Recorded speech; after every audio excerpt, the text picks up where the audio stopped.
Le temps file et nous voilà avec le GP d'Autriche qui arrive après un GP de Bretagne très excitant et exceptionnel. Ferrari cherche à reprendre la tête, Red Bull travaille dur pour corriger les défauts de sa RB18 de la course de Silverstone. Mercedes de son côté devient plus compétitive après les dernières mises à niveau et les décisions de la FIA concernant le martionnage. Que préparent les trois meilleures équipes de Formule 1 pour le Grand Prix d'Autriche? Restez branchés les amis, nous allons révéler les améliorations les plus importantes apportées aux voitures pour la prochaine compétition de la F1 en Autriche. Avant cela, je vous rappelle l'ensemble des vidéos de notre chaîne, les dernières nouvelles et les sujets les plus actuels. Abonnez-vous en cliquant sur le bouton rouge situé et activez la cloche pour être notifié chaque fois que nous postons une nouvelle vidéo. Commençons par les Red Bull. Les propriétaires du circuit de la compétition, appelé Red Bull Ring depuis juillet 2013, donc considéré pratiquement comme une course à domicile pour Verstappen, qui est le vainqueur de la dernière version à Spielberg. Red Bull qui a déclaré retarder les mises à niveau de ses voitures pour des compétitions ultérieures a fait quelques changements mineurs à Silverstone. Mais les débris inattendus de l'accident de voiture ont causé quelques problèmes à la RB18 de leur champion. Des améliorations dans ce cas sont nécessaires. Donc en plus de régler ces problèmes de conséquences de l'accident, et ce que les fans de F1 et de Red Bull en particulier ne savent pas, c'est que l'équipe même qu'il ne semble pas qu'ils ont fait, mais Red Bull a apporté des améliorations radicales à Silverstone. Quelles sont ces méga améliorations non révélées que l'équipe a introduites? Découvrons-le. Une partie du design des flancs latéraux a été modifiée avec les nouvelles réglementations aérodynamiques. Il y a eu une révision totale du cache moteur pour la RB18, principalement la région inférieure 3/4 qui se connecte avec le flanc latéral supérieur à la sortie de refroidissement entre l'aile arrière et l'aile de poutre inférieure. Cela a représenté l'ajustement le plus détectable en fait. Cette partie a été étendue de façon impressionnante, ce qui a généré quelque chose de similaire à un étagère et un conduit entre elle et la rampe descendante des flots latéraux, afin de donner une alternative de refroidissement supplémentaire pour la course à venir. Red Bull a déclaré que cette mise à niveau augmentera certainement la capacité de refroidissement de la voiture grâce aux canaux de refroidissement plus grands formés depuis les radiateurs jusqu'à la sortie arrière. En plus de l'augmentation de la capacité de refroidissement, la nouvelle position étendue de l'étagère entre le cache moteur et le flanc latéral corrigera l'aérodynamique en créant une rampe externe pour augmenter le flux d'air. Techniquement, ce qui améliore la capacité de refroidissement impose de sacrifier l'aérodynamique. Mais il semble que Red Bull a trouvé le bon moyen d'améliorer le refroidissement et l'aérodynamique grâce à ces modifications. Le flux d'air descendant vers le haut de la rampe descendante des flots latéraux a maintenant un passage défini de manière significative grâce au repositionnement de l'unité de refroidissement qui se trouve directement derrière le cockpit, vers l'arrière et au-dessous de la nouvelle étagère, réalisant un véritable tunnel pour l'énergie du flux d'air entrant dans le diffuseur et par conséquent, plus le dessous de la caisse de la voiture travaille dur, plus il sera influencé par la vitesse à laquelle il traverse cette rampe en se dirigeant vers la région entre la roue arrière et la sortie du diffuseur. Le flux pourrait être augmenté mieux et plus rapidement qu'avant par la nouvelle route à la surface supérieure de l'étagère où elles sont hors de chemin de la rampe qui aidera parce qu'elles utiliseront l'air chaud quittant les barres aérodynamiquement coopératives. Avec ces modifications, le fond de la RB18 a également une sorte de modification non apparente. Une nouvelle veine en forme de langue, dans une découpe vers l'arrière du fond exposé, similaire à celle de Ferrari introduite à Barcelone, qui peut libérer la pression supplémentaire tout en se déplaçant près du sol, ce qui peut empêcher le décrochage et le martionnage qui aide à faire rouler la voiture à une vitesse inférieure. Verstappen n'a pas pu nous montrer les capacités de sa voiture avec tous ces détails changés. La RB18 était depuis le début de la saison une voiture vraiment rapide avec tout ce package. Je pense qu'elle serait imbattable. Verstappen continuera-t-il à dominer le championnat ou il y aura des surprises comme à Silverstone? Nous n'avons pas été en mesure de voir exactement comment ces mises à niveau ont amélioré les performances de la RB18 de Max.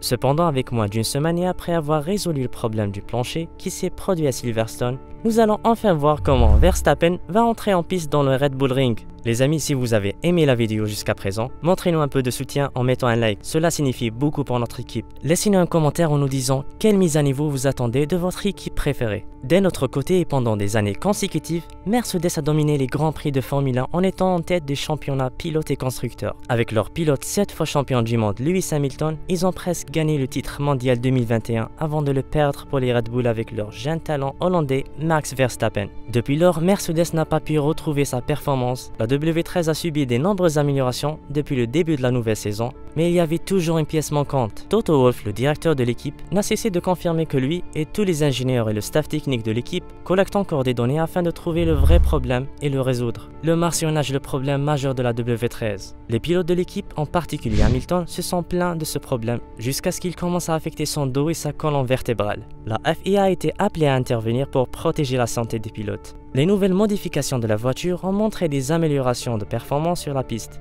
La voiture est plus compétitive et Hamilton est de retour sur le podium. Pour le Grand Prix d'Autriche, Mercedes prépare des nouveaux changements qualifiés de géniaux. continuez à regarder, nous allons analyser les mises à niveau de la voiture de Mercedes. Comme il l'a dit plus tôt, George Russell a déclaré qu'il a confiance en son équipe. Tout le monde travaille jour et nuit pour résoudre les problèmes de leur voiture. Russell a ajouté avec optimisme que les résultats de son équipe en course sont excellents en tenant compte les problèmes de voiture auxquels ils sont confrontés. Et s'il les règle, l'équipe deviendra imbattable, a-t-il affirmé. La structure de carrosserie à 0 point choisie par Mercedes cause à la voiture de l'équipe le fameux problème du grand martionnage. Les ingénieurs de l'équipe travaillent toujours sur l'aileron arrière principal. La taille de cet aileron arrière a produit une énorme résistance dans le fonctionnement de la voiture. Certaines sources parlent ces jours-ci de Mercedes travaillant sur l'aileron principal avant de réduire la déportance qui va résoudre le problème et aider l'équipe pour une meilleure performance. Considérant que les voitures de Formule 1 roulent à une vitesse d'environ 300 km/h. Les obstacles de la résistance à l'air doivent être résolus pour une sorte de course souple de la voiture. Mercedes a également travaillé sur le rehaussement de la W13 qui causera un écart entre le plancher et le châssis. Le rehaussement du plancher aidera considérablement la voiture à rouler en douceur, même dans les bords raides et les virages, ce qui réduit considérablement le risque d'étincelle. Si vous êtes un fan de Mercedes, dites-nous dans la section des commentaires si vous pensez que ces changements peuvent faire une différence en Autriche sur le circuit de Red Bull Ring. Ferrari, qui a récemment présenté un nouveau moteur qui a coûté une pénalité à son pilote Leclerc à Montréal, a effectué quelques améliorations avant la dernière course à Silverstone.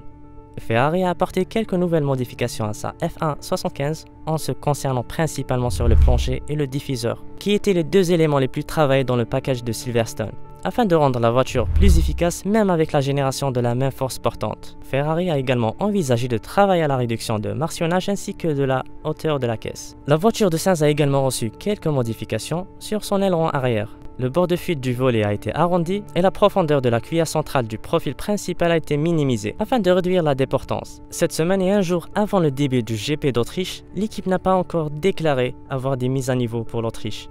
L'équipe essaye toujours de travailler dur afin de ramener son pilote Leclerc en tête du championnat après la décevante première place perdue à Silverstone. Quels sont vos pronostics pour le Grand Prix d'Autriche? Dites-le nous dans les commentaires ci-dessus. Invitez vos amis à regarder les améliorations apportées aux nouvelles voitures par les 3 meilleures équipes de Formule 1 pour la compétition de ce week-end. Mettez un like si vous avez apprécié. Merci d'avoir regardé. Attendez-nous pour la prochaine vidéo. À très bientôt.